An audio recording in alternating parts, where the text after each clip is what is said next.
एक 20 साल का लड़का एक गन के साथ स्कूल के अंदर घुस जाता है, जिस जगह उसने 20 को गोली मारी। इसी के साथ स्कूल के प्रिंसिपल और 6 टीचर्स को भी वहीं के वहीं मौत के घाट उतार दिया। और स्कूल आने से पहले वो अपने घर पर अपनी फैमिली को भी खत्म करके आया था। अब दोस्तों, उस लड़के ने आखिरकार ऐसा क्यों किया? क्या उसका दिमाग खराब था या कोई और बात? और सबसे बड़ी चीज, उसके पास ये गन और इतनी सारी गोलियां आई कहां से? He's been shooting at the front glass. Something's Okay. going on. All right, I want you to stand on the line with me. Where are you in the school? I think there's somebody shooting in here. Sandy Hook School. Okay, what makes you think that? Because somebody's got a gun. I saw a glimpse of somebody. They're running down the hallway. Okay. ये सब कुछ जानते हैं दोस्तों इस video के बीच, क्योंकि इस कहानी के बीच बहुत सारे ट्विस्ट एंड टर्न आने वाले हैं जो कि आपको टोटली शॉक कर देंगे। इस कहानी की शुरुआत अप्रैल 22, 1992 न्यू हैम्पशायर यूएसए से शुरू होती है। एडम पीटर लेंजा नाम का एक लड़का नैन्सी और पीटर के घर जन्म लेता है। ये एक मिडिल क्लास फैमिली थी। इसी के साथ एडम का एक बड़ा भाई भी था जिसका नाम रियान लेंजा था, पर एडम थोड़ा सा अलग था।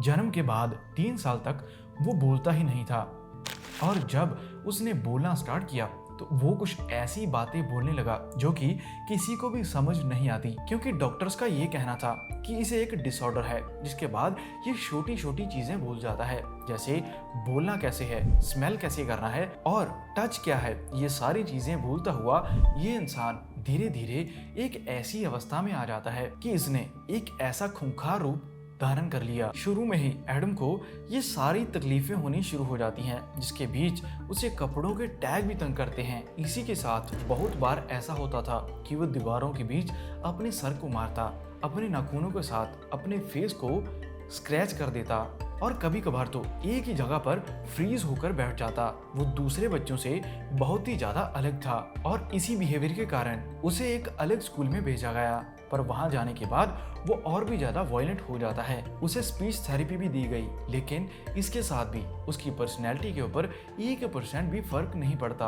और 5th ग्रेड में ही उसने एक बुक लिख दी जिसका नाम था the big book of granny. देखने में ये नाम तो बहुत इनोसेंट सा लग रहा है, पर इसके अंदर उसने बहुत सारी डिस्टर्बिंग चीजें लिखी थी, जैसे कि ह्यूमन पर कोई एक्सपेरिमेंट करना, एक इंसान को कैसे करने पर सबसे ज्यादा दर्द होता है, ऐसी ऐसी चीजें उसने इस बुक के अंदर लिखी थी। और मिडिल स्कूल तक जाते जाते उसकी ये एंजाइटी और ज्यादा गंदा रूप धारण कर लेती है, जिसके बीच उसने घर से निकलना बंद कर दिया था। ना ही वो किसी बर्थडे पार्टी में जाता और ना ही वो अपने घर से निकलकर राजी था। स्टार्टिंग में तो पेरेंट्स को ऐसा लगता था कि कोई बच्चा उसे स्कूल के अंदर बुली करता है, जिसके बाद उसने ऐसा बिहेवियर दिखाया, लेकिन ऐसा कोई भी सबूत अपनी पूरी जिंदगी में उसके पेरेंट्स को नहीं मिला। एक बार उसे कैथोलिक स्कूल में भेजा गया। वहां जाने के बाद पेरेंट्स को लगा कि शायद इस बिहेवियर के अंदर वो सही हो जाएगा, और स्टार्टिंग में ऐसा हुआ भी, लेकिन धीरे धीरे उसने फिर से वो सारी वायलेंट चीजें लिखनी शुरू कर दी। अपनी एक राइटिंग असाइनमेंट के बीच उसने कुछ ऐसी चीजें लिखी जिसे रीड करने के बाद उसके टीचर को भी उल्टी आ जाती है। एक बार फिर से बड़े डॉक्टर्स के द्वारा उसके सारे टेस्ट किए गए, और इन सभी की रिपोर्ट आने के बाद डॉक्टर्स का यही कहना था कि स्कूल इसे कभी भी सूट नहीं करेगा। जिसके बाद पेरेंट्स के द्वारा घर के अंदर ही उसकी क्लासेस शुरू करवा दी गई, और इसके बाद उसने घर में रहना ही शुरू कर दिया था। सारा दिन वीडियो गेम्स खेलना, इसी के साथ इंटरनेट पर कुछ ऐसी चीजें सर्च करना, और धीरे धीरे उसने विकिपीडिया पर जो भी मास शूटर्स थे उनके पेज को दोबारा से रीराइट करना शुरू कर दिया, जिसके साथ उसके दिमाग के अंदर में सारे प्लान आ रहे थे कि कैसे लोग ये मास शूटिंग करते हैं। और 2008 के अंदर ही उसने ये सारी थेरेपीज लेनी छोड़ दी, और इसी के बाद कॉलेज भी ज्वाइन कर लिया। पर उसका मन नहीं लगा तो 1 महीने के अंदर वो कॉलेज भी छोड़ देता है। इसके बाद उसकी लाइफ का एक बहुत बड़ा टर्निंग पॉइंट आता है, जिसके बीच उसके फादर पीटर ने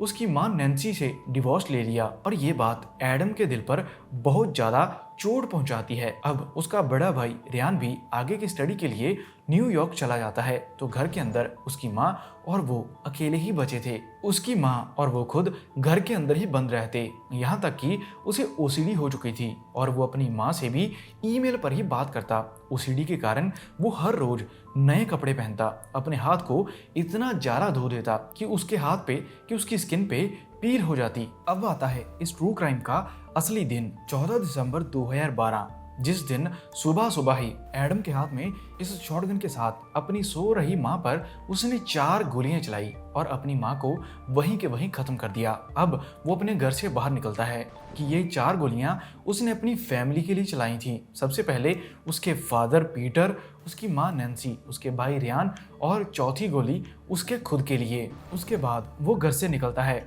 और सैंडी हुक एलिमेंट्री स्कूल में पहुंच जाता है, जहां पर उसके हाथ में एक राइफल, एक शॉटगन और 24 मैगजीन। सोचिए जैसे किसी ने किसी जगह पर हमला करना हो, इतना ज्यादा असला उस टाइम पर एडम के पास था। सबसे पहले तो एंट्रेंस के पास जाकर ग्लास तोड़ने के बाद वो प्रिंसिपल के ऑफिस में घुस जाता है, जहां पर सबसे पहली गोली उसने अपने प्रिंसिपल को मारी और प्रिंसिपल के ऑफिस के बाहर आते ही उसे अपनी टीचर मिलती है और सेकंड गोली उसको लग जाती है।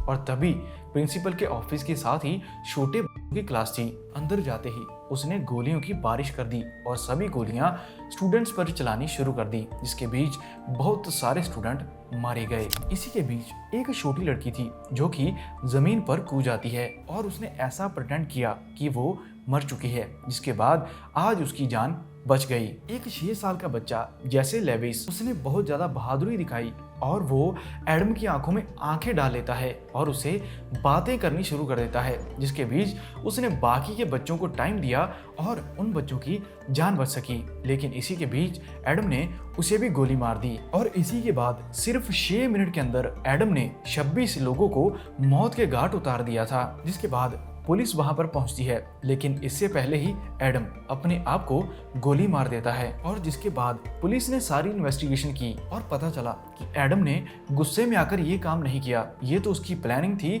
जो वो पहले बहुत सारे महीनों से करता आ रहा था और अब उसने इस प्लानिंग को अंजाम दे दिया। अब दोस्तों, आपको क्या लगता है कि कोई ऐसा रास्ता था जिसके साथ एडम की फैमिली उसे ऐसा करने से रोक पाती? तो कमेंट जरूर कर देना। ऐसी वीडियोस आगे रेगुलर आती रहेंगी, तो उन्हें देखने के लिए चैनल को सब्सक्राइब जरूर कर लेना। Thank you.